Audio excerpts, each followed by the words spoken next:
Good morning, everyone. Welcome to another devotional, also known on Fridays as Book Club with Anna, because shocker, I'm talking about another book that I'm reading right now. And yes, the answer to your question of am I reading too many books, the answer is yes. Also, apparently it's Lumberjack Friday again. I realized as I was getting dressed this morning, I was like, oh man, filming a devotional today and I'm wearing lumberjack again, so what can you do? Anyway, so on Monday nights we have ladies young adult Bible study, and we're going through this book by Nancy Lee DeMoss called Choosing Gratitude, and as always I highly recommend it. But it's obviously all about choosing gratitude and being gracious and not gracious, grateful. I always get those two mixed up. And so we just did chapter 2 this past week, and it was like perfect timing, and I'll get to that in a second. So the book is all about being grateful to God, and the second chapter is called Guilt, Grace, and Gratitude, which I was like, those are three interesting words to put together.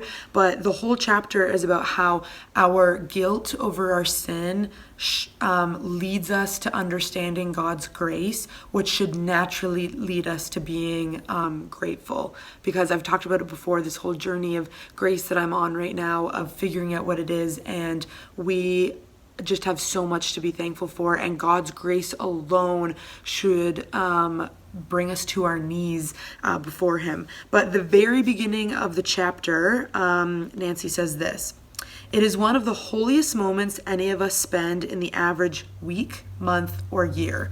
And then she pauses for a second.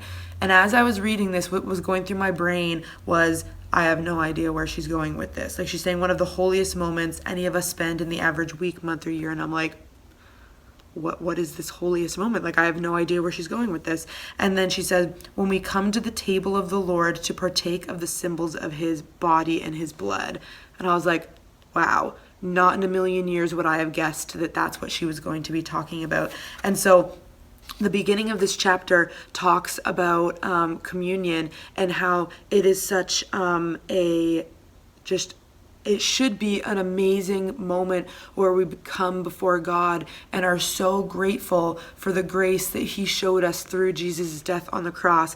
And I was just so convicted in reading this of realizing, like, I don't do that with communion. Like, I don't disrespect communion. I respect it greatly, but I don't go into it being like, oh my goodness, like the wonder that is in communion. Like, she says that later, that it should be like, we should just be in awe.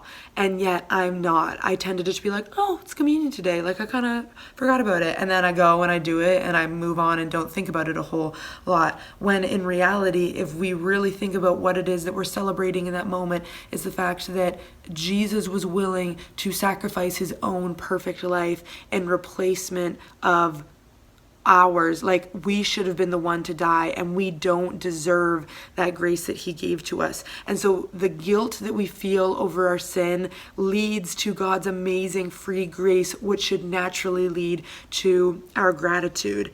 And so I was just really convicted over that, and I was like, wow, also perfect timing, because this Sunday is communion. So of course God knew that I would be reading this chapter right before that week. So yeah, we were just kind of talking about it as a staff, and we're going to try something a little bit different with communion this Sunday. But I'm just looking forward to going into it and just trying to be more aware. And I think a lot of the time, it's not that I don't want to be in awe of communion.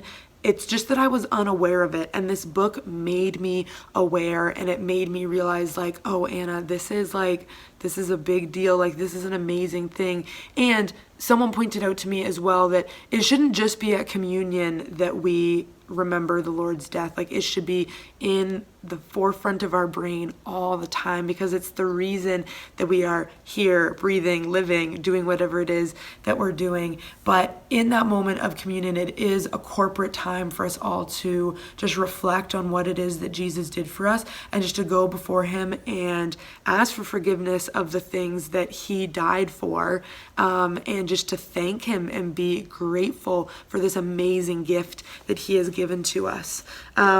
So yeah, that is what I've been learning from this book so far, only on chapter 2. So I'm very excited to see what other things I learn about. And then I just also loved the connection to grace, because as I've said to you guys, just this journey that I'm on of learning more and more about grace. So of course, as Becky says, God was connecting all the dots, and he connected grace to gratitude, and then also to communion, which is happening on Sunday. So yeah, I hope that was a challenge to you, an encouragement, also some that made you aware, so that when we go to communion this Sunday, whether you're here with us in person or doing it at your home, that yeah, you would just take that moment to realize what it is that we're actually doing and thinking about and reflecting on, and how amazing that gift is, and then just pouring out our gratitude to God.